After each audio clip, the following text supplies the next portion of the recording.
Hi friends, सर्वप्रथमे मु आपण मानक मो यूट्यूब चैनल को स्वागत जनाऊँ। आज आम ओडिशार इतिहास विषय किसी आलोचना करवा। ओडिशा होछि भारतर अन्यतम राज्य।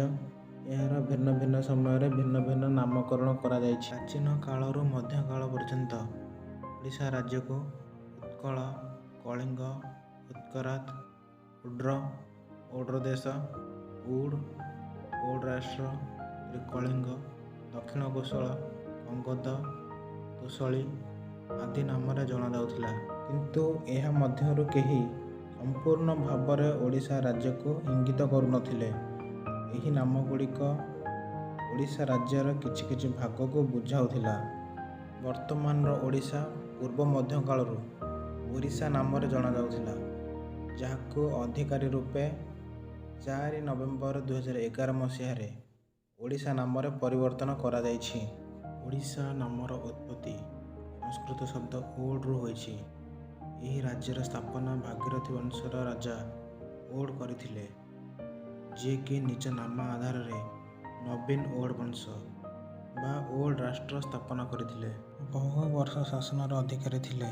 तृतीय शताब्दी परे ओड राज्य उपरे महामेघवाहन वंश, पाठर वंश, नल वंश, विग्रह एवं मुगदल वंश, शैलवंश, भौमकर वंश, नंदवंश, सोमवंश, गंगवंश बा मौर्यवंश आदि वंश मानकर आधिपत्य मध्य रही। प्राचीन कालरू ओडिशार बृहत भाग को कलिंग नाम जना जाउथिला।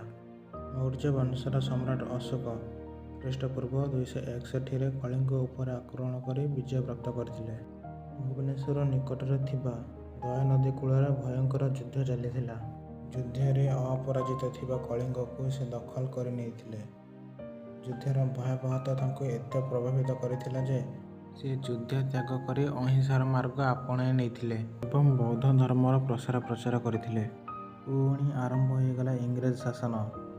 1803 मसीह इंग्रेज माने ओडिशा को तांको अधीन को नहीं गले। ए समय ओडिशार किछि सत्ता नथिला। तापर छोट छोट अंश विभाजित हो गला। 1936 मसीहा एप्रिल 1 तारिख गोपबंधु नेतृत्व में केतक अंचल को एकत्र कर स्वतंत्र प्रदेश गठन करा जायथिला, जहाको मने रखिबा पई आमे उत्कल दिवस पालन करुछे। ओडिशार सबुठु बड़ सहर भुवनेश्वर 8म शताब्दी अधिक समय पर्यंत ओडिशार राजधानी कटक रहिथिला। परे 1948 मसीह भुवनेश्वर को ओडिशार राजधानी घोषणा करा जायथिला। अच्छा फ्रेंड्स, ओडिशार अनेक ऐतिहासिक और दार्शनिक स्थान रही, जहाँ को नहीं ओडिया माटी गर्व करे। आसतु से सब स्थान विषय संक्षेप जानिबा। पृथ्वीर दीर्घतम नदीबंध हीराकुद, जहाँ संबलपुर ठार अवस्थित।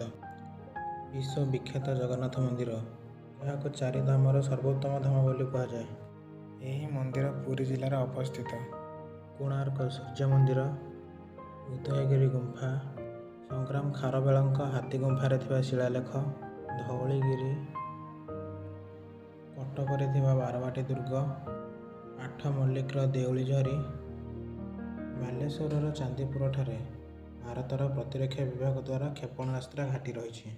एही भली ओडिशार अनेक स्थान रही। एही सब स्थान गुड़ी को नेक्स्ट वीडियो रे देखिबा पई चैनल को लाइक एवं सब्सक्राइब करंतु।